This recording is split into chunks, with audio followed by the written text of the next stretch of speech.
Coming up, severe tornadoes ripped through 6 states, leaving dozens dead.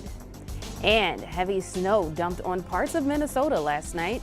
Plus, a fire that started in a dryer left a West Fargo home with heavy smoke damage. Valley News Live at 6 starts now. This is Valley News Live at 6. Good evening and thanks for joining us. Severe weather leaving death and destruction in its wakes. Dozens of tornadoes hit 6 states in the south, and forecasters say more severe weather is possible this weekend as systems heads east. Here's the latest. Kentucky among the 6 states devastated by dozens of reported tornadoes this weekend. I knew it was going to happen, but I never imagined in a million years that when we pulled into town that the town would be pretty much gone. In Mayfield, a candle factory is turned to rubble, leaving some workers stuck inside, begging for help. We are trapped. Please, y'all, get us some help. We're at the candle factory in Mayfield. Please, please. As loved ones hope for more rescues from the facility. I want to find my wife. I want to find her and hope she's still somewhere safe. State officials are preparing for the worst. It may end up being the largest loss of life in any tornado event in a single location, again, in the state's history. Governor Andy Beshear says at least 70 people in Kentucky are feared or likely dead. In addition to Kentucky, twisters were also reported in Arkansas, Missouri, Mississippi, Tennessee, and Illinois, where part of an Amazon warehouse collapsed. At this time, are able to confirm that we have more than one fatality at that location. President Biden keeping close watch on what he calls an unimaginable tragedy. It's going to be a long road to hoe, long road for recovery for these people, but hopefully we can get through it. I know there are a lot of prayers going out all across the world for people in Kentucky and Illinois and all the other states that have been affected by the tornadoes. Meanwhile, one person was killed when a strong storm system spawned tornadoes that ripped through a nursing home in Arkansas last night.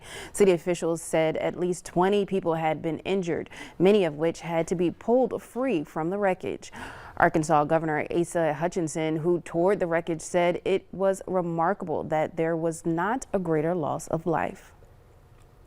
And the first major snowstorm rolled through parts of Minnesota last night and into this morning. Snow totals have varied across the state, but some areas like the Twin Cities have reported up to about 20 inches of snow.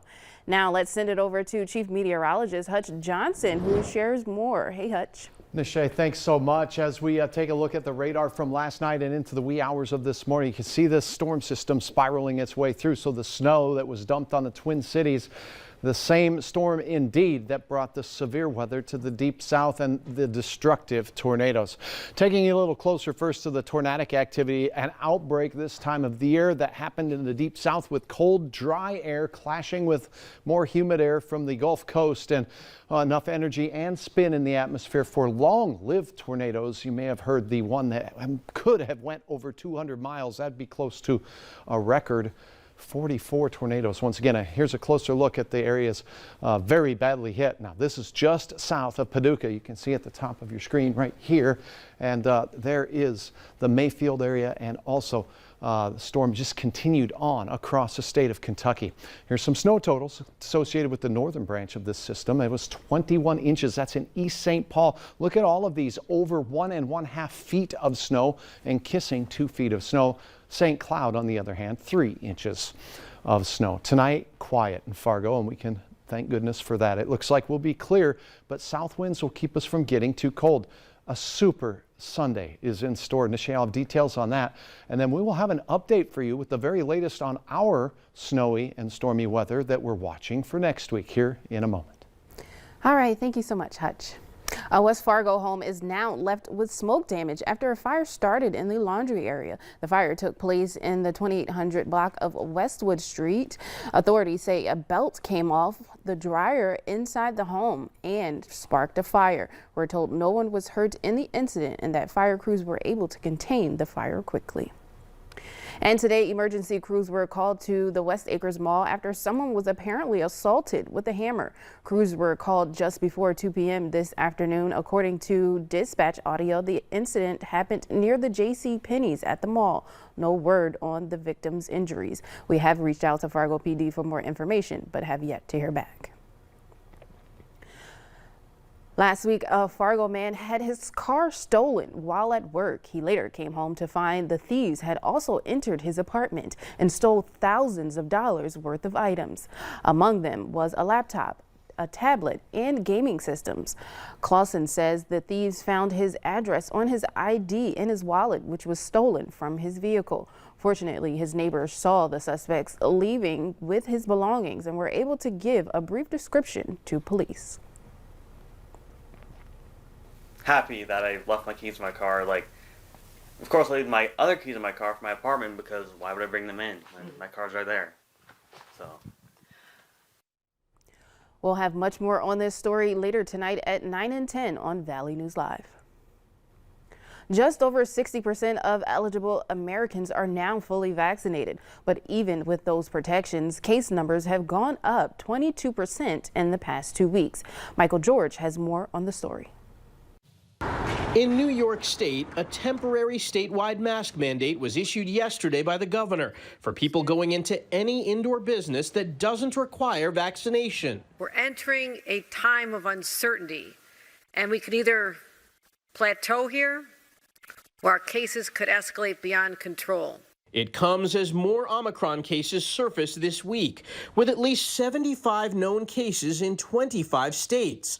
The CDC analyzed 43 of those cases and found nearly 80% afflicted people who are fully vaccinated. Additionally, CDC Director Dr. Rochelle Walensky reported a pattern in the cases studied. Over half were between the ages of 18 and 39, and about 1/3 reported international travel before they were diagnosed. Research just reported shows boosters may be effective in fighting Omicron. Early in vitro studies clearly indicate that boosters increase antibody titers against the Omicron variant. So if you're concerned about SARS-CoV-2 in general, and certainly about the Omicron variant, first get vaccinated, and then, when eligible, get boosted. But across the country, it's the Delta variant that continues to cause the most harm. New cases increased some 37% since last week, pushing case numbers up in 44 states. And that continues to compromise healthcare delivery in some places. Not just the ability to treat COVID patients, but the ability to treat everything else. There are surgeries being delayed, for cancer, for heart valves, for everything you can think of. Today, members of the Moorhead High School football team joined some players of Hope Inc. for some sled hockey.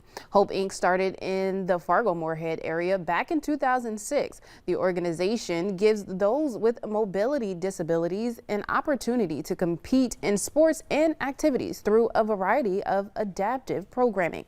Both sides battled it out while building bridges within their community. There's nothing better than seeing a kid jump into a sled or into a wheelchair basketball game, get out there, compete, having fun, being a part of a team, being part of a group, being part of our community, and just, having fun, having the same opportunities as everybody else. It's awesome. For more information on how to get involved with Hope Inc., visit our website at valleynewslive.com and click on this story. Later on Valley News Live at 6, if you're planning on booking a getaway, a popular airline could soon offer a new fare option. Super close to the day, gorgeous skies, temperatures going in the right direction as well. That continues into your Sunday. We'll have an update on your midweek storm system. First alert weather days Wednesday and Thursday next.